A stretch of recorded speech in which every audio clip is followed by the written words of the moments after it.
Hello students, welcome again to my YouTube channel self study help. आज हम लोग पढ़ेंगे class 8 history chapter number 2 establishment of company power. और ये जो मैं आपको पढ़ा रहा हूँ वो किस बुक से पढ़ा रहा हूँ, तो उस बुक का नाम है टाइम टेल्स। ठीक है, टाइम टेल्स की बुक से मैं आपको उसका चैप्टर नंबर 2 पढ़ाने वाला हूँ। और हाँ, एक बात और, चैप्टर नंबर 2 आज मैं पढ़ाने वाला हूँ, लेकिन चैप्टर नंबर 1 की वीडियो मैंने पहले ही अपलोड कर रखी है, बना रखी है। जिन लोगों ने चैप्टर नंबर 1 की वीडियो नहीं देखी है, अभी आपके मोबाइल के स्क्रीन पे ऊपर आई बटन का लिंक आ रहा होगा, आप उसको टैप करके देख सकते हैं। नहीं तो अपने वीडियो के डिस्क्रिप्शन में मैं लिंक प्रोवाइड कर दूंगा, आप वहाँ से भी जा कर के देख सकते हैं। तो चलिए स्टार्ट करते हैं आज का वीडियो।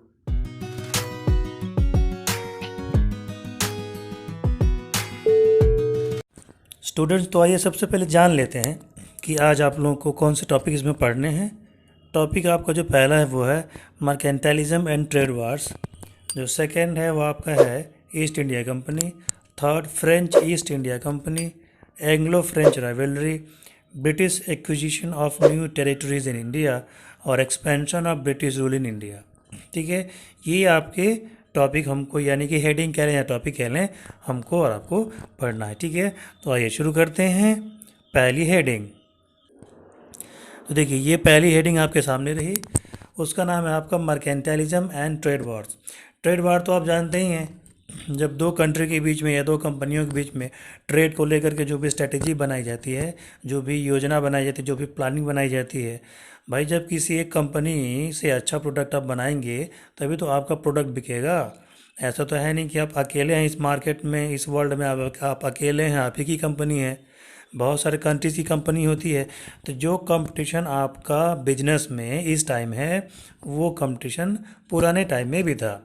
मर्केंटाइलिज्म का मतलब क्या होता है, इसमें साफ साफ लिखा हुआ है, the concept of mercantilism developed in Europe during the 16th century and the philosophy of mercantilism believed in reducing imports while simultaneously increasing exports। कह रहे हैं कि मर्केंटाइलिज्म का मतलब होता है कि 16th सेंचुरी में वहाँ के यूरोपियन लोग, पूरे यूरोपियन कंट्री के लोग इस बात को मानते थे कि अगर हमारी कंट्री को मजबूत बनाना है तो भाई रुपया पैसा चाहिए, मनी चाहिए। ठीक है, पूंजी चाहिए, इन्वेस्टमेंट चाहिए।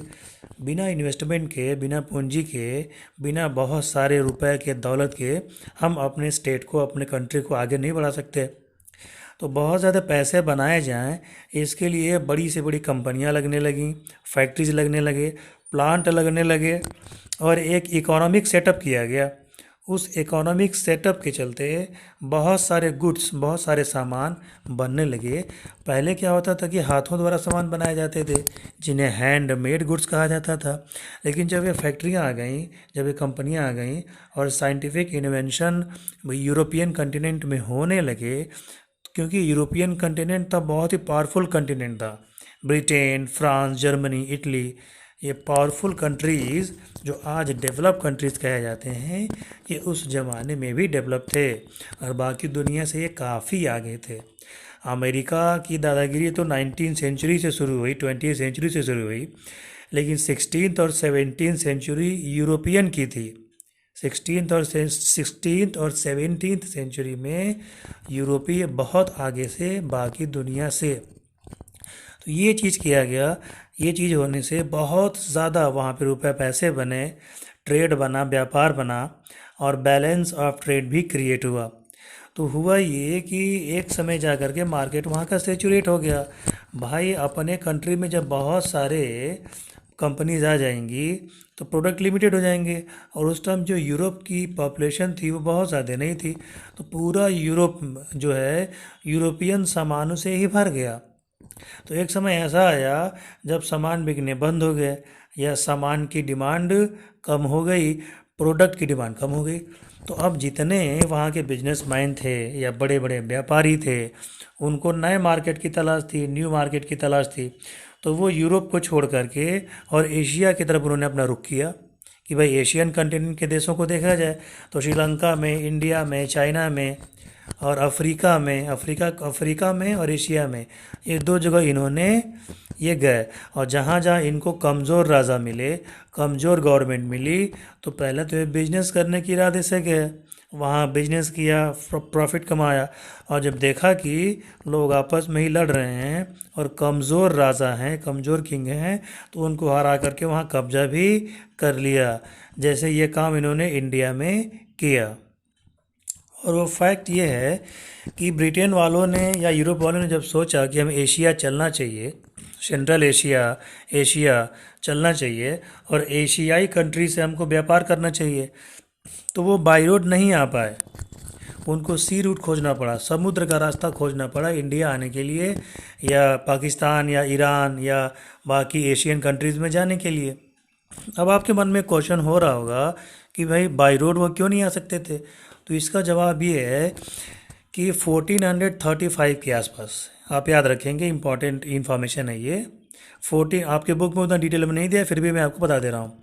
1435 यानी कि 14 सेंचुरी के आसपास तुर्क, ठीक है, तुर्किस्तान वाले तुर्कों ने, ये तुर्क आपके मुसलमानों की ही एक, आप उनको जाति कह सकते हैं, उनको तुर्क कहा जाता था, ठीक है। तो तुर्कों ने क्या किया कि कॉन्टेस्टिनपोल पे अटैक करके उसको कब्जा कर लिया। अब ये कॉन्टेस्टिनपोल क्या था, इसको हिंदी में कहते हैं कुस्तुनतुनिया, अजीब सा नाम है ना, लेकिन यही नाम है। कॉन्टेस्टिनपोल पे अधिकार कर लिया। अब ये कॉन्टेस्टिनपोल जो था, इसको कैपिटल बनाया था आपके रोमन एम्पायर ने। तो 425 के आसपास रोमन एम्पायर यहाँ पे था, और जब तक तुर्क वहाँ नहीं गए तब तक ये कभी बेबीलोन वालों ने अटैक किया, कभी रोमन वालों ने अटैक किया, ठीक है। तो यहाँ पे ईसाई बहुत ज़्यादा संख्या में थे, और चूंकि उस ज़माने में ये मेडिटेरियन सी के करीब था ये, तो समुद्र के रास्ते जो भी व्यापार होता था वो बहुत ही ज़बरदस्त तरीके से होता था। बैजेंटियम एम्पायर का ये कैपिटल था, और यह बैजेंटियम एम्पायर क्या था, रोमन्स का था। तो रोमन्स को हरा दिया इन्होंने, हरा करके ईसाइयों को हरा करके और कॉन्टेस्टिनपोल पे अपना कब्जा कर लिया। तो वो पूरा रास्ता इन्होंने ब्लॉक कर दिया। और कॉन्टेस्टिनपोल आज के टाइम में अगर देखा जाए तो जो आपका टर्की है वहीं उसकी लोकेशन मानी जाएगी। तो टर्की का हाल ये है कि टर्की के इस साइड आपका यूरोप शुरू होता है, टर्की के इस साइड आपका क्या होता है, एशिया शुरू हो जाता है। जैसे आप टर्की पार करते हैं वैसे ही आप ईरान के नज़दीक हो जाते हैं, सेंट्रल एशिया के नज़दीक हो जाते हैं, और फिर अफ़गानिस्तान और पाकिस्तान के रास्ते आप भारत में आ सकते थे। तो तब पाकिस्तान और अफ़गानिस्तान भी भारत में ही था, तो पूरा का पूरा रास्ता उन्होंने ब्लॉक कर लिया हुआ था। और जो भी जहाज या शिप आते थे अपना माल लेकर के, सामान लेकर के, तो उनको मारकाट कर देते थे, लूट लेते थे। तो बहुत ज़्यादा नुकसान उठाना पड़ता था बाई रोड बिजनेस करने में। तो इसलिए बाई रोड का ऑप्शन छोड़ करके और यूरोपियन ने ये सोचा कि भाई और कोई रास्ता मिल जाए जिससे हम इंडिया में जा सकें और लूट मार से और अपना बिजनेस गंवाने से हम बच जाएं। अब आइए यहाँ देखिए आप, सी रूट खोजने का, यानी सी रूट मतलब सी के रास्ते इंडिया में आने का जो रास्ता खोजा गया था, ठीक है, उसको सबसे पहले उसका जिम्मा उठाया किसने, कोलंबस ने। कोलंबस क्या था, एक सी ट्रैवलर था। तो वो उसने अपनी ट्रैवलिंग शुरू की, उसने अपनी जर्नी शुरू की, लेकिन वो पहुंचा केप ऑफ गुड होप तक। ये अफ्रीका में, जो आपका साउथ अफ्रीका है, उसका जो सबसे लास्ट आपका सिटी है, उसके बाद से सी, समुद्र स्टार्ट हो जाता है, ठीक है, उसको कहा जाता है केप ऑफ गुड होप। ये एक प्रकार का आपका छोटा सा आइलैंड या आप इसको कह सकते हैं, ठीक है। तो वहाँ तक ये पहुँचा, लेकिन वहाँ तक पहुँचने के बाद से ये जो है कि आगे सीधे ना मुड़ने से मुड़ करके बाएं मुड़ गया, और बाएं मुड़ करके ये चला गया अमेरिका। वेस्ट इंडीज़ की इसने खोज कर ली। या वेस्ट इंडीज़, वेस्ट इंडीज़ नाम का कोई देश नहीं है, उसकी क्रिकेट टीम खेलती है तो उस नाम से खेलती है। Antigua, Barbados, Jamaica, Dominica, Saint Lucia, ये छोटे छोटे आपके आइलैंड हैं जो कैरेबियन सागर में हैं, कैरेबियन सी में हैं, और इनको कैरेबियाई कंट्री भी कहा जाता है, ठीक है। तो 1494 के फिर 4 ईयर बाद वास्को डी गामा को जिम्मेदारी दी गई, जो कि पुर्तगाली सिटीजन था। उसको कहा गया कि भाई अब आप जो कोलंबस साहब तो कुछ नहीं कर पाए, अब आप क्या करिए कि सी रूट खोजिए, क्योंकि हमको भाई बिजनेस करना है, हमको नए नए देशों देशों में अपना प्रोडक्ट बेचना है। यूरोप में तुम्हारे प्रोडक्ट अब उतने नहीं बिक रहे क्योंकि यहाँ का मार्केट फुल है, तो नए नए देशों में हमको अपनी पहचान बनानी है। तो अब यहाँ पे आप मैप में देख सकते हैं, एक अब मैं तस्वीर शेयर कर रहा हूँ, उसमें मैप के थ्रू मैं आपको समझाना चाहता हूँ बेहतर तरीके से। आइए यहाँ समझते हैं। हुआ ये, अब देखिए, अब आप इसमें देख सकते हैं कि वास्को डी गामा साहब जब चलते हैं तो वो भी वहीं तक आते हैं जहाँ तक कोलंबस गया था। ये लिखा हुआ है नाटाल, ठीक है, और सेंट हेलेना लिखा हुआ है ना, तो यहाँ तक वो आए थे। तो अब वास्को डी गामा साहब ने होशियारी की कि वेस्ट न जा करके वो ईस्ट की तरफ चल गए। दरअसल तब उस समय जो बोट होती थी, जो नाव होती थी, जो शिप होती थी, वो इलेक्ट्रॉनिक या अल्ट्रा मॉडर्न नहीं होती थी। हवा का प्रभाव जिस तरफ होता था, हवा जिस तरफ बहती थी, विंड जिस तरफ बहती थी, उसी तरफ जहाज़ें जाती थीं, ठीक है। तो इनका भाग्य मजबूत था, इनके समय में हवा ईस्ट के डायरेक्शन में बह रही थी, तो उनका जहाज ईस्ट की तरफ गया और ये मेगाडास्कर होते हुए मोजाम्बिक, मोम्बासा, मलिंदी होते हुए ये पहुंच गए आपके सीधे कालीकट यानी कि इंडिया में। आप मैप में देख सकते हैं, मैं इसको शो कर रहा हूँ। अब भाई जब इनको ये मिल गया, इंडिया में आ गए, इनको सी रूट मिल गया। इंडिया में ये कुछ दिन रहे भी, कालीकट में रहे, केरल में ये पहुँचे। वहाँ के जो राजा थे जेमोरिन, उन्होंने उनका बहुत भव्य स्वागत किया, ग्रैंड वेलकम किया, ठीक है। वो बहुत दिन वहाँ पे रहे और ये 3 बार इंडिया है। आगे ये स्टोरी दी हुई है, ठीक है, यहाँ पे मैं अभी इसको रोकता हूँ।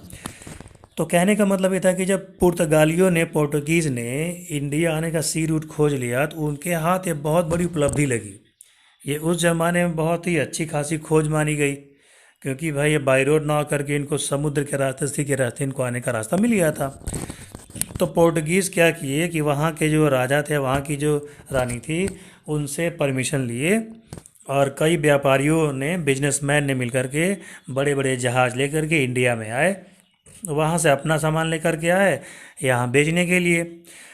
तो आए तो गोवा में, दमन दीव में, सालसेट, ये सालसेट आपका क्या है, सालसेट आइलैंड पे मुंबई शहर बसा हुआ है। जो आज का मुंबई है ना, वो तब बॉम्बे हुआ करता था, तो ये सालसेट आइलैंड पे ही बॉम्बे है। बसीन गुजरात कह लीजिए, या सैंत होम। तो गोवा, दमन दीव और सालसेट, बसीन और सैंत होम, ठीक है, इन जगहों पर इन्होंने वहाँ के राजाओं से परमिशन लेकर के और अपनी बिजनेस बिल्डिंग बना ली। अब भाई ये लाएंगे सामान तो कहीं तो रखेंगे ना, तो रखने के लिए गोडाउन टाइप इन्होंने बनवा लिया और वहाँ के राजाओं को टैक्स देते रहे। अपने पैसे से पूरे पुर्तगाल से सामान खरीद के लाते, इंडिया में बेचते। लेकिन यहाँ से भी सामान खरीद के वो ले जाते। अब वो यहाँ से क्या खरीदते थे, स्पाइस, मसाले खरीदते थे, उसके बाद से काली मिर्च खरीदते थे, ब्लैक पेपर खरीदते थे, कॉटन के कपड़े खरीदते थे, ठीक है।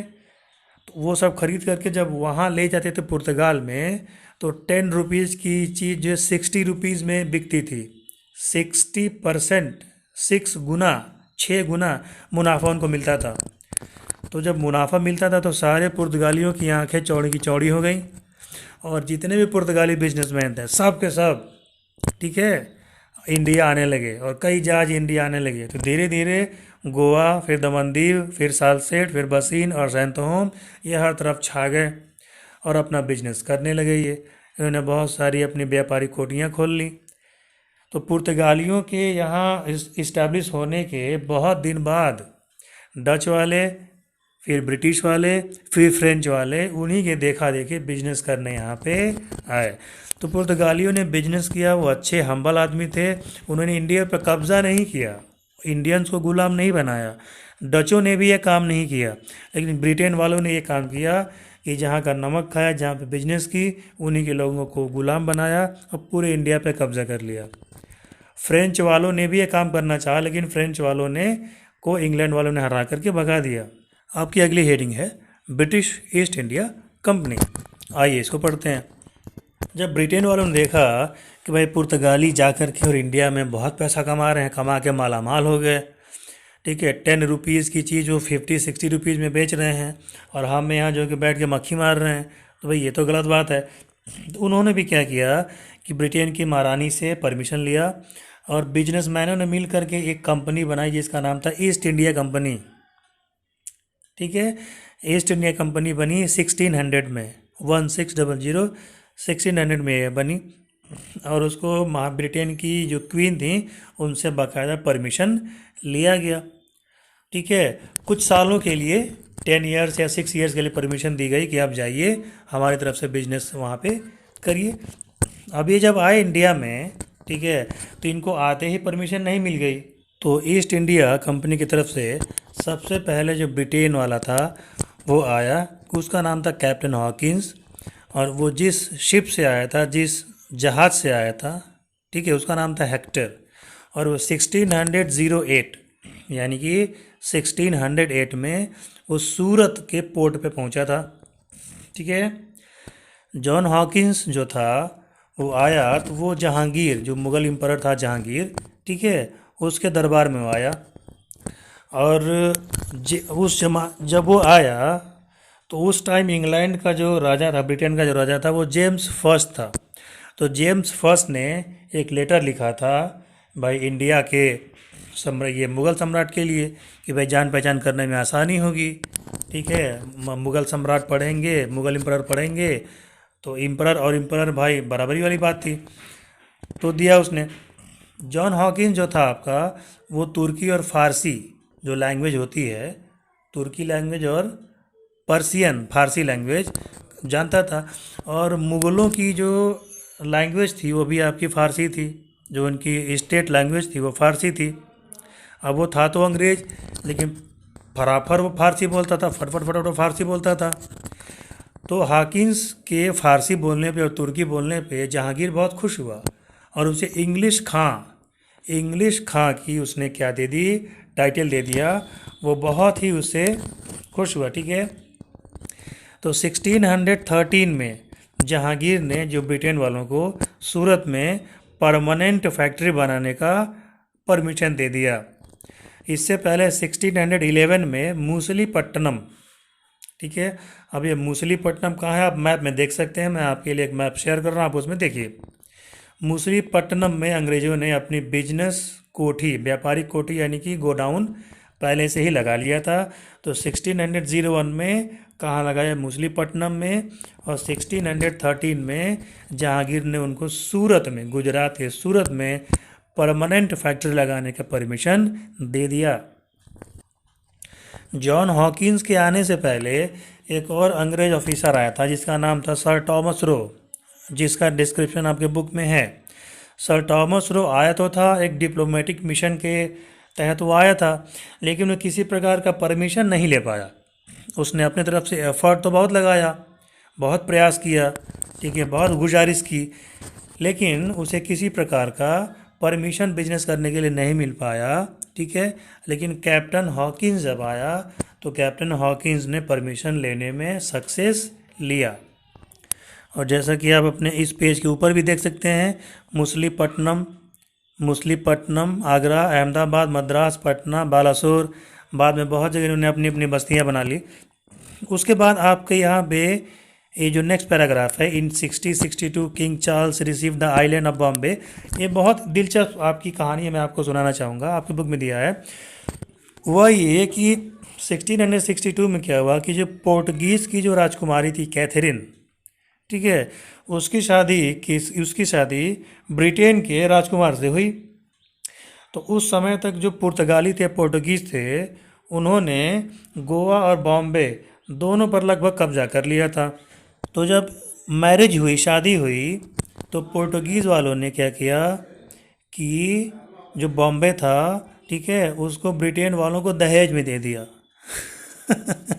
हंसी आ रही होगी आपको, लेकिन ये सही था। पढ़ लीजिए, लिखा हुआ है इसमें, पोर्टुगीज इन डावरी, डावरी मतलब दहेज, when he married prince Catherine de Braganza. पूरा नाम क्या था उन राजकुमारी का, कैथरीन डी ब्रिगेंजा। ठीक है, तो ये हुआ। तो अब ब्रिटेन वालों को बॉम्बे पे अटैक करने की ज़रूरत नहीं पड़ी, उनको तो दहेज में ही ये पूरा का पूरा बॉम्बे मिल गया। अब भाई जब ब्रिटेन वाले आ गए तो अब फ्रांस वाले कहाँ पीछे रहने वाले थे। फ्रांस वालों ने देखा कि पोर्टुगीज़ और ब्रिटेन दोनों इंडिया से कमा रहे हैं, खूब झोली भर भर के पैसा ले जा रहे हैं, तो हम लोग कहाँ पीछे रहे भाई। तो 1664 में उन्होंने प्रयास किया यहाँ आने का। और फ्रेंच वाले जो सबसे पहले पहुँचे थे वो मेगाडास्कर आइलैंड पर पहुँचे थे। मेगाडास्कर आइलैंड आपके इंडियन ओशियन में है और इंडिया से कुछ ही दूरी पर है, ठीक है। वहाँ ये पहुँचे और फ्रांस से आपका एक और मिशन आया, एक और डिप्लोमेट मिशन आया 1667 में। और फ्रैंको कायरो उसका लीडर था। और फ्रेंच वालों ने जो सबसे पहले अपने बिजनेस बिल्डिंग बनाई वो 1668 में सूरत में बनाई। 1668 में सूरत में उन्होंने बनाया। उनका एक गवर्नर था डुप्ले। तो डुप्ले क्या चाहता था, डुप्ले खतरनाक दिमाग का था। डुप्ले चाहता था कि ब्रिटेन वालों को हरा करके और हम यहाँ अकेले पावर रहें, अकेले हम बिजनेस करें और जो भी हमको प्रॉफिट हो वो हमारे अकेले का हो। तो उसने जो है कि इंडिया के कुछ शहरों को कब्जाने का प्रयास किया। हालांकि पूरी तरह कब्जा तो नहीं पाया, लेकिन कुछ उसने कब्जा कर लिया। तो बिजनेस करने में नंबर 1 को लेकर के ब्रिटेन और फ्रेंच वालों में बराबर लड़ाई झगड़ी होते रहते थे। और ये छोटे मोटे लड़ाई झगड़े वार में तब्दील हो गए, युद्ध में तब्दील हो गए, जिसे एंग्लो फ्रेंच राइवलरी कहा गया। और एंग्लो फ्रेंच यानी कि इंग्लैंड और फ्रांस वालों में इंडिया के ज़मीन पे कई लड़ाइयाँ हुई, जिसमें अंग्रेज़ों ने फ्रांस वालों को हरा दिया। और तब उसके बाद से इंडिया में केवल बस अंग्रेज़ बच गए, ब्रिटेन वाले बच गए, सारे के सारे यूरोपियंस को यहाँ से भगा दिया गया। तो अब ब्रिटेन वालों और फ्रांस वालों के बीच में इंडिया में बने रहने को लेकर के स्ट्रगल हुआ। और स्ट्रगल में जो सबसे पहला आपका नंबर आता है वो आपका आता है फर्स्ट कर्नाटिक वार, ठीक है। ये 1744 में शुरू हुआ और 1748 में फिनिश हो गया। दरअसल इसमें हुआ कि मैं आपको बताता हूँ। इसमें यह था कि 1745 के आसपास ब्रिटेन वाले गए पौंडीचेरी में और वो पौंडीचेरी पे भी कब्जा करना चाहते थे बिजनेस को लेकर के। लेकिन पौंडीचेरी में फ्रांस वाले पहले से ही अवेलेबल थे, ठीक है। पौंडीचेरी की जो बस्ती थी, जो सिटी थी, वो फ्रांस के फ्रांसिस मार्टिन ने उसने बसाया था इसको। तो फ्रांसीसी वहाँ मजबूत थे, उन्होंने अपना पूरा बिजनेस सेटअप वहाँ इस्टेब्लिश कर रखा था। तो ये गए उनको हड़काने लगे कि तुम यहाँ से निकल जाओ और हमको यहाँ बिजनेस करने दो। ब्रिटेन वालों ने सोचा कि फ्रांस वाले डर जाएंगे और भाग जाएंगे, लेकिन ऐसा नहीं हुआ। फ्रांस वालों ने उल्टा क्या किया कि मद्रास में, साउथ इंडिया में जो ब्रिटेन वालों की बिजनेस बिल्डिंग्स थी उन्हीं पे अटैक कर दिया फ्रांस वालों ने और बुरी तरीके से उन लोगों को हराया। वहाँ जा कर के बहुत सारा लूटपाट किया, ठीक है। और बाद में दोनों तरफ के लोग बैठे और मामला सुलझा लिया गया। उसके बाद से फिर सेकेंड कर्नाटिक वार शुरू हुआ आपका। वो कब शुरू हुआ? 1749 से लेके 1754 के बीच में। अब सेकेंड कर्नाटिक वार शुरू होने का रीज़न क्या था? वो आपका ये था कि उस समय हैदराबाद के जो नवाब थे वो मर चुके थे और उनके बाद कौन अगला नवाब बनेगा, इसको लेकर के नासिर जंग और मुजफ्फर जंग में दोनों में रस्साकसी थी। वो चाहता था हम बने, वो चाहता था हम बने। अब यहाँ पे ब्रिटेन वालों ने क्या किया कि नासिर जंग को सपोर्ट किया कि नासिर जंग जो है कि बनना चाहिए। सपोर्ट करने का मतलब ये था कि अपनी आर्मी, अपने सोल्जर्स, गोला बारूद, हथियार, बंदूकें, पिस्टल वगैरह उनसे दे दिए और आर्मी सपोर्ट देने का वादा किया। और जब मुजफ्फर जंग था उसका सपोर्ट करने लगे फ्रेंच वाले, फ्रांस वाले, ठीक है। अब कर्नाटक में जो था आपका Chanda Sahib and Mohammad Ali waged a war of section against each other. तो ऐसे ही चीज़ें होती रहीं, आपस में संघर्ष होता रहा और लास्ट में वो जो संघर्ष आपका था वो नासिर जंग और मुजफ्फर जंग के बीच का ना होकर के ब्रिटेन वर्सेस फ्रांस भी हो गया। जम करके लड़ाई हुई और लड़ाई से पहले, ठीक है, ये तो हैदराबाद का आपका वो न्यूज़ था, लेकिन कर्नाटक में क्या हुआ कि चंदा साहिब थे और आपके एक मोहम्मद अली थे। तो चंदा साहिब को सपोर्ट किया फ्रेंच वालों ने और मोहम्मद अली को किंग बनने के लिए सपोर्ट मिल गया ब्रिटिश वालों का। अब एक तरफ हैदराबाद, एक तरफ कर्नाटक, ठीक है, आपस में ही लड़ाई लड़ने लगी। तो ब्रिटिश आर्मी जो लीडर था उसने क्या किया कि चंदा साहिब को कैप्चर करके चंदा साहिब को हटा दिया, मोहम्मद अली को उसने नवाब बना दिया, किंग बना दिया। जब डुप्ले जो कि फ्रांस का आपका ये गवर्नर था और सेनापति भी था, आर्मी लीडर था। वो जब वापस आया तो फ्रांस वालों ने जम करके मुकाबला किया और निज़ाम ऑफ हैदराबाद को प्रोटेक्ट किया, और निज़ाम ऑफ हैदराबाद को हारने नहीं दिया। तो 1745 में ये सब स्ट्रगल शुरू हुआ। 1749 से लेकर के नहीं 1745 में नहीं, 1749 से लेकर के 1754 के बीच, ठीक है। और धीरे धीरे फिर समझौता हो गया, लेकिन वो जो कॉन्ट्रैक्ट था, वो जो समझौता था, वो बहुत दिन नहीं टिका। और 1756 में फिर से इंग्लैंड और फ्रांस के बीच थर्ड आपका वार हो गया, वो भी इंडिया में कर्नाटक वार उसको कहा गया। उसमें क्या हुआ आपका कि रॉबर्ट क्लाइव चंद्रनगर के सेटलमेंट को लेकर के, रॉबर्ट क्लाइव जो कि ब्रिटेन का आर्मी लीडर था, ठीक है, उसके और आयर कूट जो आपके फ्रेंच सेना का आर्मी का जो लीडर था, उनके बीच दो लड़ाई हुई। तो आयर कूट को हरा दिया, और उस हार के बाद फ्रांस वालों ने धीरे धीरे अपना जो एक्सपेंशन था, ब्रिटेन वालों को चुनौती देनी बंद कर दी। और जो थोड़े बहुत वो थे वो अपना बिजनेस करते रहे, लेकिन उन्होंने, ठीक है, इंडिया को जो कब्जा करने की अपनी पॉलिसी थी वो छोड़ दी। ब्रिटेन को खुली छूट दे दी कि अब जो चाहे वो करिए। अब ब्रिटेन को चैलेंज करने वाला इंडिया में कोई सुपर पावर नहीं था, मतलब जो विदेशी पावर, यूरोपियंस पावर हो, ऐसा कोई बचा नहीं था। ब्रिटेन वाले दिनों दिन पावरफुल होते जा रहे थे। अब ब्रिटेन वालों ने क्या रूल बनाया कि अब इंडिया को कब्जा किया जाए, क्योंकि ब्रिटेन वालों को लालच हो गया था यहाँ की धन संपदा देख करके, यहाँ की फर्टाइल सॉइल देख करके, यहाँ का एग्रीकल्चर देख करके, ठीक है, यहाँ का खेती बाड़ी देख करके, यहाँ का पैसा रुपया, यहाँ का धन संपदा देख करके उनको लालच आया कि अगर हम इनको कब्जा कर लेते हैं तो हम यहाँ से बहुत ज़्यादा पैसा लूट करके ले जाएंगे। और चूंकि उन्होंने देख लिया था कि यहाँ के जो छोटे छोटे राजा थे या जो बड़े राजा थे, वो आपस में ही खींचातान करते थे, ठीक है, और अपने अगल बगल के राजा को हराने के लिए हमेशा वो फिराक में रहते थे। तो ब्रिटेन वाले जान गए कि जब ये इंडिया वाले यूनाइटेड नहीं हैं, अलग अलग बटे हुए हैं, तो एक राजा को दूसरे राजा के खिलाफ, एक किंग को दूसरे किंग के खिलाफ, एक नवाब को दूसरे नवाब के खिलाफ भड़का करके और अपना उल्लू सीधा करना था। तो डिवाइड एंड रूल, फूट डालो और राज करो की पॉलिसी के साथ उन्होंने बंगाल को अपना टारगेट बनाया। अगली आपकी हेडिंग है कॉन्क्वेस्ट ऑफ बंगाल, ठीक है। तो कॉन्क्वेस्ट ऑफ बंगाल आपका कहाँ से शुरू होता है?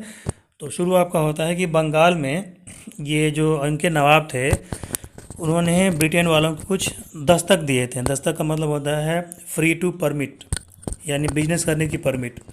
उसमें कुछ कंडीशन था।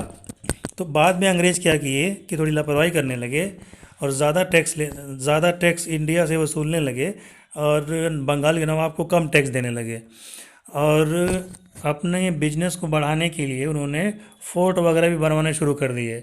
बिजनेस बिल्डिंग तक तो ठीक था, लेकिन फोर्ट यानी कि किला बनवाना शुरू कर दिया, और अपने यहाँ से सैनिक बुला करके बहुत ज़्यादा मात्रा में इकट्ठा करने लगे। तो इस पे जो उस समय का आपका बंगाल का नवाब था सिराजुद्दौला, अलवर्दी खान के बाद वो बना था सिराजुद्दौला।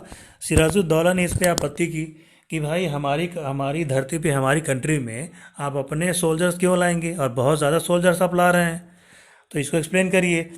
तो ब्रिटेन वालों ने कहा कि भाई जो फ्रांस वाले अब हमसे हार तो गए, लेकिन अभी भी कहीं कहीं वो अटैक कर देते हैं, तो हमने अपनी सिक्योरिटी के लिए ये फोर्ट बनवाया हुआ है और अपना फ़ौज रखा, अपनी आर्मी रखी हुई है। सिराजुद्दौला ने कहा कि भाई आपको अगर सिक्योरिटी चाहिए तो हमारे सैनिक हैं, बंगाल के सैनिक हैं, बंगाल के सोल्जर हैं, हम उनको यहाँ लगा देते हैं। तो आपको हमारे सोल्जर्स पे भरोसा नहीं, तो हम आपके सोल्जर्स पे भरोसा क्यों करें?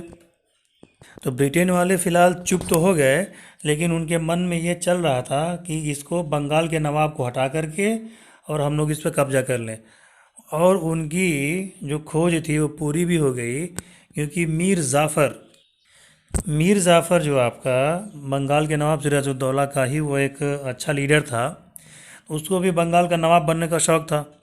तो अब अंग्रेज़ों को मौका मिल गया फूट डालने और राज करने का। उन्होंने मीर जाफ़र को अपनी तरफ मिला लिया और कहा उसे कि अगर तुम हमको अंदर का सारा सीक्रेट बता दो और बंगाल के नवाब सिराजुद्दौला को हराने में हमारी मदद कर दो, तो जैसे ही सिराजुद्दौला हारेगा हम तुमको बंगाल का नवाब बना देंगे। अब मीर साहब भाई साहब ने यहाँ कर दी गद्दारी, और उसके आर्मी के सीक्रेट, उसके महल के सीक्रेट, सेना कहाँ है, हथियार कितने हैं, गोला बारूद कितने हैं, अंदर की जो भी इम्पोर्टेंट स्ट्रेटेजी जो भी खबर रहती है वो जा कर के बता दी। और कुछ उसके भी सोल्जर्स थे, वो जा कर के सब मिल गए। ठीक है, मिल गए।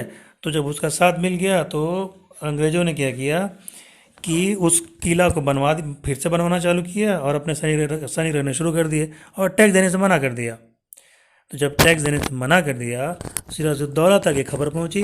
सिराजुद्दौला पहुंच गया अपनी सेना लेकर के, और वहाँ पे जो फोर्ट था, उनका जो किला था, उस पर अटैक कर दिया और कई अंग्रेज सैनिकों को मार डाला। और वहाँ का जो कमांडर था, जो लीडर था, वो भाग खड़े हुए। भाग के एक फुल्टा नाम का आइलैंड था, ठीक है, बे ऑफ बंगाल में, वहाँ जाके वो बेचारे किसी तरह बचे।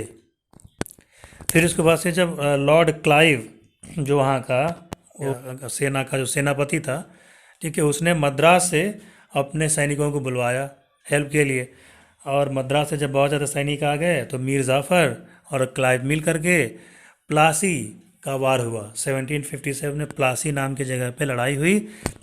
अब सिराजुद्दौला बेचारा अकेला पड़ गया, उसके सारे के सारे सीक्रेट तो उसने पहले ही बता दिए थे। तो कुल मिला जुला करके सिराजुद्दौला हार गया। हारने के बाद से पूरा का पूरा जो बंगाल था वो अंग्रेज़ों के कब्ज़े में हो गया। सिराजुद्दौला जान बचा के भागा, लेकिन कुछ दिन बाद उसकी भी डेथ हो गई। और मीर जाफ़र को क्या बना दिया अंग्रेज़ों ने, बंगाल का नवाब बना दिया। मीर जाफ़र ने सोचा कि हम नवाब बन गए तो हम अपनी नवाबी दिखाएंगे। लेकिन ब्रिटेन वालों ने तो बस उसको केवल कठपुतली, पपेट के रूप में इस्तेमाल किया था। बाद में मीर जाफ़र के का एक सन इन लॉ था, मीर कासिम। तो मीर जाफ़र और मीर कासिम, तो जब मीर जाफ़र बाद में अंग्रेज़ों को आंख दिखाने लगा कि हम नवाब है, हमारी बात मानो, तो फिर अंग्रेज़ों ने मीर कासिम को तैयार किया और मीर कासिम से कहा कि तुम हमारा साथ दो तो हम मीर जाफ़र को हटा करके और तुमको नवाब बना देंगे। मीर कासिम भी लालच में आ गया, मान गया। तो इसी तरीके से बाद में चल करके इन्होंने मीर जाफ़र को हटा करके मीर कासिम को भी नवाब बना दिया। ठीक है, और ये खेल चलता रहा। और बंगाल से जो भी पैसे वगैरह मिलते थे, जो टैक्स वगैरह वसूले जाते थे, वो अंग्रेज़ भी वसूलने लगे और मीर जाफ़र तो वसूलता भी था। अंग्रेज़ों का पावर बढ़ने लगा। ठीक है, तो जब मीर जाफ़र और मीर कासिम को अपनी गलती का जब एहसास हुआ कि हमने इनका साथ दे करके बहुत बड़ी गलती की, ये तो अब हमको ही हटाने पे तुले हुए हैं, तो मीर कासिम और मीर जाफ़र ने अवध के नवाब शुजाउद्दौला और मुग़ल एम्पर जो था उस समय, शाह आलम सेकंड, तो अवध के नवाब शुजाउद्दौला और मुग़ल एम्परर शाह आलम सेकंड, इन दोनों से मीर जाफ़र और मीर कासिम ने हेल्प मांगा और कहा कि भाई देखिए, ये अंग्रेज़ ब्रिटेन वाले यहाँ आ गए बंगाल में, अपनी मनमानी कर रहे हैं, दिन रात लूटपाट मचा रहे हैं और बिजनेस करके सारा का सारा प्रॉफिट अपने ले रहे हैं और हमको कुछ नहीं दे रहे हैं। कहीं ऐसा ना हो कि तब बंगाल, बिहार और उड़ीसा तीनों एक ही में था, अलग नहीं हुआ था। प्रेजेंट टाइम में तो उड़ीसा आपका अलग स्टेट है, बंगाल अलग स्टेट है, बिहार अलग स्टेट है। लेकिन जिस टाइम की ये बात यहाँ इस बुक में लिखी हुई है, उस ज़माने में, उस टाइम में बंगाल, बिहार, उड़ीसा तीनों मिला करके एक था और उसे बंगाल प्रेसिडेंसी कहा जाता था।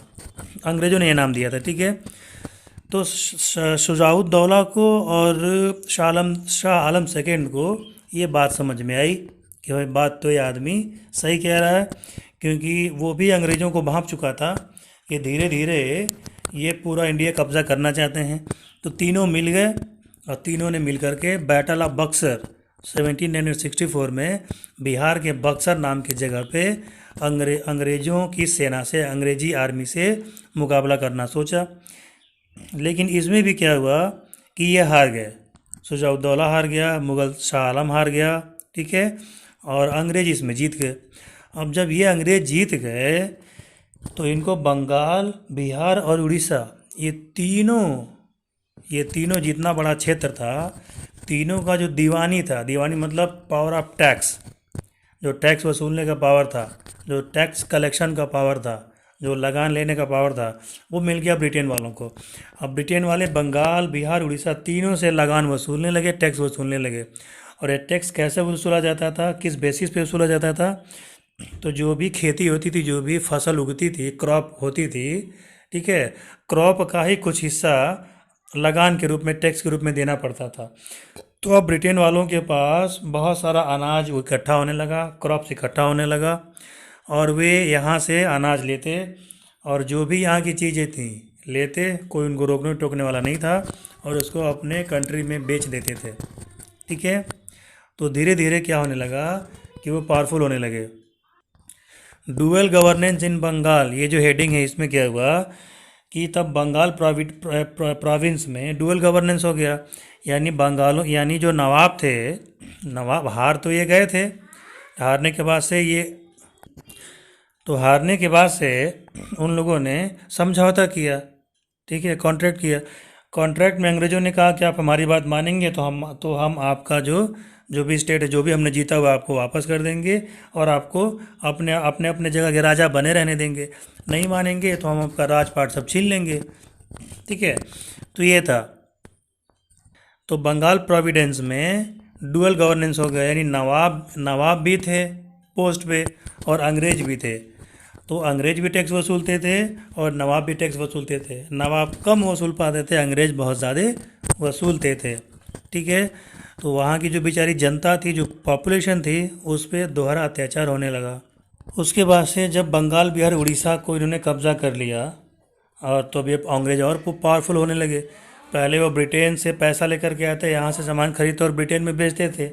अब यहीं के पैसे से यहीं का सामान खरीद के ब्रिटेन में बेचने लगे। अब उनको पैसा वगैरह कुछ नहीं चाहिए था। और जो भी यहाँ के राजा हारते, उनके सामने कंडीशन क्या रखते कि आप हमारी आर्मी को क्या करिए, उसको खर्चा पानी दीजिए। तो जो ब्रिटेन की जो आर्मी थी, उसका रख रखाव, उसका खर्चा पानी, उसका भोजन, फूड वगैरह जो भी था, वो यहाँ के राजा देते थे, ताकि अंग्रेज़ों से डर के। तो अंग्रेज़ों का यहाँ एक पैसा खर्च नहीं होता था। और ब्रिटेन वाले या अंग्रेज अपनी आर्मी को जो सैलरी देते थे, वो भी यहीं के राजा के पैसे से देते थे। राजाओं से वो टैक्स वसूलते थे कि अगर राजा बने रहना चाहते हैं तो हमको इतना पैसा दे दीजिए। राजा को वही अपनी गद्दी से प्यार था, भले ही हार गए थे, लेकिन प्यार तो था ही। तो अब फिर अंग्रेज़ों की जो नज़र थी वो उड़ीसा से सटे हुए और बंगाल से सटे हुए हैदराबाद पे गई। तो मैसूर तो आपका कर्नाटक में है, हैदराबाद को भी कंट्रोल किया, कर्नाटक को भी कंट्रोल किया। तो कर्नाटक में जो मैसूर का आपका जो एरिया था, मैसूर में हैदर अली राजा था। हैदर अली बहुत पावरफुल था। अंग्रेज़ों ने सोचा कि हैदर अली को अगर हटा दिया जाएगा तो मैसूर सबसे पावरफुल आपका स्टेट है कर्नाटक में, साउथ इंडिया में। वहाँ भी बहुत सारे रुपया पैसा मिलेगा, बहुत सारे रिसोर्सेज मिलेंगे, हम लोग और धनी हो जाएंगे। अब ये सब जुगाड़ लगाने लगे कि किसी तरीके से हैदर अली को क्या किया जाए, कंट्रोल किया जाए। तो हैदर अली से बात करने गए, हैदर अली ने मना कर दिया कि हम आपके साथ नहीं रहेंगे, आप होते कौन है हमको समझाने वाले। और जो हैदराबाद के निज़ाम थे, यानी हैदराबाद के जो नवाब थे, उनसे ब्रिटेन वालों ने पहले ही सब्सिडरी अलायंस कर रखा था। सब्सिडरी अलायंस का मतलब ये हुआ कि इस अलायंस के तहत, ये अंग्रेज़ों की चाल थी, ठीक है, ये खतरनाक दिमाग इस्तेमाल किया था अंग्रेज़ों ने। वो कहते थे कि आप हमें क्या करिए, आप हमारे साथ हो जाइए तो हम आप पे अटैक नहीं करेंगे, लेकिन हम अंग्रेज़ ब्रिटेन वाले जहाँ जहाँ अटैक करेंगे वहाँ आपको नहीं बोलना है। और हम अगर किसी इंडियन राजा पे अटैक करते हैं तो आपको उनका फेवर नहीं करना है, आपको ब्रिटेन का फेवर करना होगा। या तो न्यूट्रल रहिए, चुपचाप बैठे रहिए, या तो अगर साथ देना है तो हमारा अंग्रेज़ों का दीजिए, इंडियन राजाओं का मत दीजिए। इसी सब्सिडरी अलायंस के तहत हैदराबाद के निज़ाम अंग्रेज़ों के साथ मिल गए और दोनों ने मिल कर के हैदर अली पे अटैक किया। तो कम से कम 3-4 लड़ाइयाँ आपकी हुई। तो पहली 2-3 लड़ाइयों में तो ऊपर नीचे थोड़ा सा होता रहा, ठीक है। दूसरी लड़ाई में हैदर अली मारा गया, तो उसका लड़का जो था टीपू सुल्तान, वो फिर राजा बनता है। और टीपू सुल्तान ने भी मरते दम तक अंग्रेज़ों का मुकाबला किया। लेकिन 1799 में श्रीरंगपट्टनम नामक स्थान पे, जो उसकी कैपिटल थी, वहाँ पे वो मर गया और मैसूर पे भी ब्रिटेन वालों का कब्ज़ा हो गया। अब मैसूर के हारने के बाद से जो सबसे पावरफुल थे उस टाइम के, वो मराठा थे, क्योंकि मराठों से मुग़ल भी डरते थे। औरंगज़ेब के समय जब शिवाजी का उदय हुआ तो अंग्रेज औरंगज़ेब जब अपने चरम पर था, अपने पूरा पीक पर था, तो उसमें शिवाजी ने औरंगज़ेब के जबड़े से 33 किले जीते थे और औरंगज़ेब के नाक में शिवाजी ने दम कर दिया था। औरंगज़ेब जीते जी शिवाजी को कभी पकड़ नहीं पाया। तो औरंगज़ेब जब मर गया तो औरंगज़ेब के मरने के बाद से हैदराबाद फ्री हो गया निज़ाम, ठीक है, मराठे भी फ्री हो गए और मैसूर भी फ्री हो गया था। तो मराठे उस समय सबसे पावरफुल थे। तो मराठों को हराना अंग्रेज़ों के लिए आसान चीज़ें नहीं थी। तो अंग्रेज़ों ने हैदराबाद को वाले निज़ाम को अपनी तरफ पहले ही मिला लिया था और मैसूर जब हार गया था तो मैसूर का कुछ हिस्सा अंग्रेज़ों ने बांट लिया और कुछ हैदराबाद के नवाब को दे दिया। हैदराबाद के नवाब भी खुश हो गए अपने देश से गद्दारी करके। तो ब्रिटेन वालों ने जब मराठों पे दबाव बढ़ाना चालू किया तो मराठे वाला कहाँ से आने वाले थे। तो 1775 से लेकर के 1818 के बीच में अंग्रेज़ों और मराठों के बीच, ब्रिटेन कहूँ या अंग्रेज़ों कहूँ, बात तो एक ही है, के बीच 3 या 4 लड़ाइयाँ हुई। और मराठों की जो आर्मी होती थी उसका लीडरशिप पेशवा करते थे। तो 1761 में अहमद शाह अब्दाली के साथ जब लड़ाई किया मराठों ने, तो मराठे उस लड़ाई में हार गए थे क्योंकि बाकी जितने मुसलमान राजा थे उन सब ने अहमद शाह अब्दाली को सपोर्ट किया था।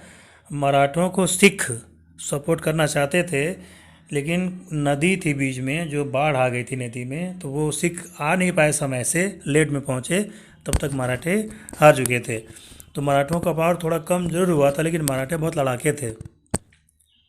मराठे भोंसले, होलकर, सिंधिया, गायकवाड़, इस प्रकार के ये सेगमेंट में बंटे हुए थे। ये सब मराठे थे, अलग अलग राजा थे। सिंधिया के अलग राजा थे, होलकर अलग राजा थे, भोंसले अलग राजा थे और गायकवाड़ अलग राजा थे। तो 3 या 4 लड़ाइयाँ हुई और लास्ट में 1818 में, आपकी बुक में बहुत डिटेल में नहीं दिया तो मैं डिटेल में बहुत बताऊंगा भी नहीं, 1818 में फाइनली मराठे हार गए और मराठे अंग्रेज़ों के बीच में आना बंद कर दिए। उसके बाद जब मराठे हार गए तो ब्रिटेन वालों को रोकने वाला अब कोई इंडिया में नहीं बचा था। तो धीरे धीरे ब्रिटेन वाले अपनी खतरनाक दिमाग का इस्तेमाल किए और ज़्यादा से ज़्यादा स्टेट जीतने पे उनका फोकस होता गया। तो अगली हेडिंग है expansion of the British rule in India. अब यहाँ जो मैंने आपको सब्सिडरी अलायंस वाला बताया था ना, देखिए अब वो हेडिंग आया यहाँ पे। सब्सिडरी अलायंस बनाने वाला कौन था? लॉर्ड वेलेस्ली था। इसके अंतर्गत एक एग्रीमेंट किया जाता था कि अगर ब्रिटेन वाले किसी इंडियन राजा पे अटैक करते हैं तो कोई इंडियन राजा उस इंडियन राजा का साथ नहीं देगा, ठीक है, और साथ देना होगा तो ब्रिटेन वालों को देगा। इसके बदले में ब्रिटेन वाले उन पर अटैक नहीं करते थे, ठीक है, और उनको अपने स्टेट में राजा बनकर के राज्य करने देते थे। उसके बाद से लॉर्ड डलहौजी ने डॉक्ट्रिन्स ऑफ लैप्स नाम का एक नियम बनाया। ये बहुत घटिया नियम था। 1848 में लॉर्ड डलहौजी ने क्या किया, उसने नियम बनाया कि जो भी इंडियन राजा, अगर उससे कोई बच्चे नहीं होंगे, यानी कोई लड़का नहीं होगा, यानी उनके बाद राजा बनने के लिए अगर कोई राजा नहीं तैयार होगा, ठीक है, उनके बच्चे अगर नहीं हुए, तो वो जो स्टेट था वो ऑटोमेटिक ब्रिटेन वाले उस पर कब्जा कर लेंगे और ब्रिटिश इंडिया में वो ऑटोमेटिक वो स्टेट मिला लिया जाएगा। अब ये तो कोई बात ही नहीं भाई। तुमको भाई क्या करना था? तुमको हड़पना था, तुमको इसको लेके अपने में मिलाना था, तो बहाने बनाते रहो तो अलग की बात है। लेकिन ये तो कोई रूल नहीं हुआ, ये तो सरासर भाई अत्याचार था, सरासर अन्याय था। और जब इस रूल का इंडियन राजाओं ने विरोध किया तो अंग्रेज़ों ने कहा कि फिर आप लड़ाई कर लीजिए, युद्ध कर लीजिए। अंग्रेज गुस्सा होने लगते थे। तो इस नियम से झांसी, नागपुर, सतारा, ठीक है, झांसी, नागपुर, सतारा और भी बहुत सारे स्टेट थे, धीरे धीरे अंग्रेजी राज्यों में मिला लिए गए। आपने सुना होगा कि झांसी की रानी लक्ष्मीबाई ने अंग्रेज़ों से मुकाबला किया, डट कर मुकाबला किया, लेकिन आखिर में वो मारी गई, ठीक है। नागपुर वालों ने भी विरोध किया, अंग्रेज़ों से लड़ाई लड़ी, लेकिन वो भी बेचारे एक तरह से हार गए। फिर जब इन सारे स्टेट को जीत लिया तो सिंध, जो कि पंजाब के बगल में था, सिंध को भी उन्होंने जीतना शुरू कर दिया। सिंध में जो अमीर हुआ करते थे, अमीर का मतलब रिच वाला अमीर नहीं, जो वहाँ के बिजनेसमैन थे उनको अमीर कहा जाता था, उनको लालच दिया। फिर उनको लालच ये दिया कि आप हमारे साथ बिजनेस करिए, हम आपको प्रॉफिट दिलवाएंगे, और धीरे धीरे उनकी ज़मीनें कब्जा करते वो चले गए। तो उसके बाद से सिंधों पे कब्जा करने के बाद से फिर 1839 में अफ़गानों से लड़ाई लड़ी। अफ़गानिस्तान के जो अफ़गान थे वहाँ लड़ाइयाँ लड़ी। तो उस समय जब अफ़गानिस्तान वालों में जब अफ़गानों का राज था, तो महाराजा रणजीत सिंह ने लगभग पूरा पंजाब और अफ़गानिस्तान का कुछ हिस्सा जीत लिया था। तो महाराजा रणजीत सिंह जब तक जिंदा थे तब तक अंग्रेज पंजाब की तरफ नहीं बढ़ने पाए। आप अगर अफ़गानिस्तान को सर्च करेंगे तो अफ़गानिस्तान में पहले बहुत ज़्यादा संख्या में सिख भाई रहा करते थे, सिख और हिंदू रहा करते थे। ठीक है, आज भी आपको अफ़गानिस्तान में कई सारे गुरुद्वारे मिल जाएंगे, क्योंकि वो रणजीत सिंह के समय बनवाए गए थे। ठीक है, तो जब तक राजा रणजीत सिंह जिंदा थे तब तक तो सब नहीं आगे बढ़ने पाए। रणजीत सिंह के मरने के बाद सिंध पर अटैक किया अंग्रेज़ों ने, फिर कब्जा कर लिया। फिर उसके बाद से उन्होंने फिर पंजाब पे भी कब्जा किया, जो अगली हेडिंग में आपको पढ़ना है। ठीक है, तो 1843 तक आते आते सिंध पे अंग्रेज़ों का कब्जा हो गया। अगली हेडिंग आपकी है एनेक्सेशन ऑफ पंजाब। तो जब अंग्रेज़ों को लगा कि हम महाराजा रणजीत सिंह को हरा नहीं पाएंगे, तो उन्होंने उनसे दोस्ती कर ली, उनसे फ्रेंडशिप कर ली, और कहा कि भाई इस नदी के इस तरफ आप नहीं आएंगे, और नदी के उस तरफ आपका है, नदी की तरफ हमारा है, ना हम आपको छेड़ेंगे ना आप हमको छेड़िएगा। ये कॉन्ट्रैक्ट हो गया। रणजीत सिंह भी मान गए। रणजीत सिंह ने पूरा का पूरा पंजाब, पूरा का पूरा पाकिस्तान और अफ़गानिस्तान के कुछ हिस्सों पे कब्जा कर लिया। उनको उधर रणजीत सिंह को रोकने टोकने वाला कोई नहीं था। और पंजाब के इधर यानी बंगाल, मद्रास, उड़ीसा, बिहार, हैदराबाद, मैसूर, कर्नाटक, ये सब अंग्रेज जीतते चले जा रहे थे। जब महाराजा रणजीत सिंह मर गए तब अंग्रेज़ों के मन में लालच आया। ठीक है, और उनके मरने के बाद ही अंग्रेज पंजाब पे कब्जा कर पाए। अब आपकी अगली हेडिंग है अनेक्सेशन ऑफ अवध। तो अनेक्सेशन ऑफ अवध जो था उसको तो अंग्रेज़ों ने बहुत बुरी तरीके से मिलाया अपने में। अंग्रेज़ों ने क्या किया कि एक रिपोर्ट बनाई और कहा उस समय जो नवाब थे वाजिद अली शाह, 1856 की बात है, तो कहा कि ये नवाब अच्छे नहीं हैं, ये सही ढंग से एडमिनिस्ट्रेशन नहीं कर पा रहे हैं, इनके होते जनता भूखों मर रही है, जनता पे अत्याचार हो रहे हैं। जबकि ऐसा कुछ नहीं था। ब्रिटेन वालों को तो बस केवल बहाना चाहिए था भाई अपने में मिलाने के लिए। तो ये आरोप लगा करके, ये जो है कि इल्ज़ाम लगा करके, और ब्रिटेन वालों ने नवाब को गद्दी से हटा दिया। ठीक है, और उनको कलकत्ता भेज दिया, पेंशन दे दी, कलकत्ता भेज दिया। इससे जो वहाँ के लोकल लोग थे वो बहुत नाराज़ हुए। ठीक है, अब आपकी अगली हेडिंग है ब्रिटिश एडमिनिस्ट्रेशन इन इंडिया। तो राज करने के लिए और इंडिया पे कब्ज़ा आसान करने के लिए, ठीक है, गवर्नमेंट बनाने के लिए अंग्रेज़ों ने इंडिया को कई भागों में बांट दिया। बॉम्बे प्रेसिडेंसी बना दी, मद्रास प्रेसिडेंसी बना दी, कोलकाता प्रेसिडेंसी बना दी। कोलकाता आपका किसके लिए था? तो कोलकाता आपका सेंटर के लिए था, वेस्ट में बॉम्बे था, मद्रास आपका साउथ में था, और कलकत्ता आपका ईस्ट में था। ठीक है, और वहाँ पे गवर्नर जनरल की पोस्ट बना दी गई। पहला जो गवर्नर जनरल था वो आपका वारेन हेस्टिंग्स था। ऐसे बनाते बनाते उन्होंने सिस्टम बनाया और पूरा का पूरा धीरे धीरे सिस्टम चेंज कर दिया। 1772 में जस्टिस का एक न्यू सिस्टम लाए, court, high court, criminal court और भी फलाना ढिमकाना कोर्ट उन्होंने बनाना शुरू कर दिए। यानी जो जो व्यवस्था, जो जो सिस्टम ब्रिटेन में था, तो वही सिस्टम उन्होंने यहाँ भी कॉपी करने की कोशिश की और काफ़ी हद तक वो उसमें सक्सेसफुल भी रहे। इंडियन राजाओं की या मुग़ल राजाओं की जो भी व्यवस्था बनाई गई थी, उन सारी व्यवस्था को उन्होंने सेटलमेंट को हटा दिया और अपनी व्यवस्था लागू की। अगली हेडिंग आपकी है आर्मी अंडर ब्रिटिश एडमिनिस्ट्रेशन। तो ब्रिटेन वालों के पास आर्मी तो बहुत कोई बड़ी नहीं थी, लेकिन जितने राजाओं से वे सब्सिडरी अलायंस करते थे या जिन राजाओं को हराते थे, फिर उनकी आर्मी भी इन्हीं की हो जाती थी। भाई राजा साहब तो राजा रहना चाहते थे, तो बहुत सारे इंडियन लोग भी ब्रिटेन की सेना में थे और वे इंडियन लोगों के खिलाफ ही लड़ते थे, इंडियन लोग पे भी अत्याचार करते थे। तो मुग़ल के टाइम में इनको जागीर दी जाती थी रुपया पैसा दिया जाता था, गांव दिया जाता था। तो ब्रिटेन वालों ने क्या किया कि नगद पैसा, सैलरी देने का सिस्टम इन्होंने अपनाया और अपनी आर्मी को और भी एडवांस किया।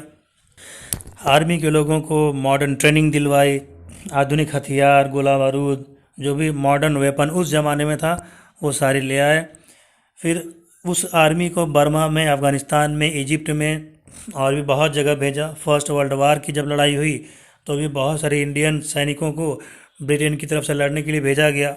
वर्ल्ड वार सेकेंड में भी ऐसा करने का प्रयास किया गया, लेकिन यहाँ उस समय गांधी जी और बाकी जो सुभाष चंद्र बोस, राजेंद्र प्रसाद, बाकी जो लीडर थे उन्होंने मना कर दिया। तो सेकेंड वर्ल्ड वार में तो दाल नहीं गली अंग्रेज़ों की, लेकिन फर्स्ट वर्ल्ड वार में कांग्रेस से दोस्ती करके उन्होंने बहुत सारे इंडियन सोल्जर्स को भेजा विदेश में लड़ने के लिए।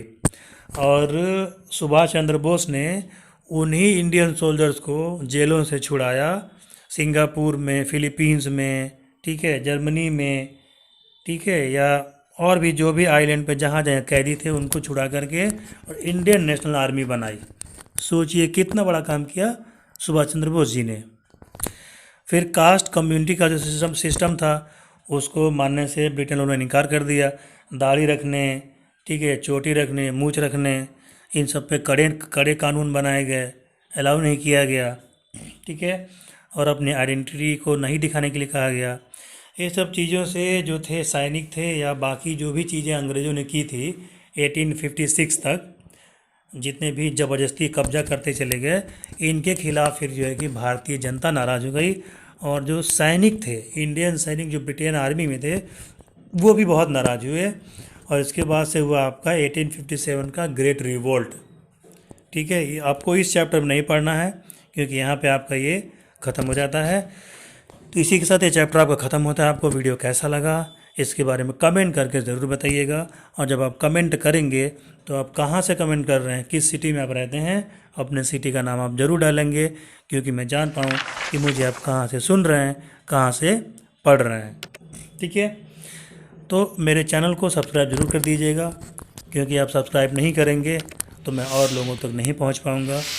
और अपने इस वीडियो को अगर आपको अच्छा लगा हो तो अपने फ्रेंड्स सर्कल में भी इसको शेयर कीजिए, ताकि और भी जो बच्चे हैं वो इस फ्री फैसिलिटी का लाभ ले पाएँ।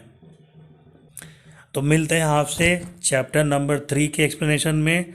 तब तक के लिए जय हिंद, जय भारत। और अगर आपको कोई क्वेश्चन पूछना हो, आपके मन में कोई डाउट हो, किसी प्रकार की डाउट, कोई भी क्वेश्चन हो, कोई डिस्कस करना हो, तो शुरू में जो मेरी फेसबुक और इंस्टाग्राम की आईडी आपको मैंने शो कराई थी उस पर मुझे फॉलो कर लीजिए। मैं डिस्क्रिप्शन में भी वो आईडी और लिंक दे दूंगा।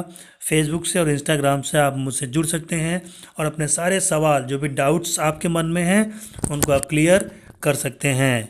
तो जय हिंद, जय भारत।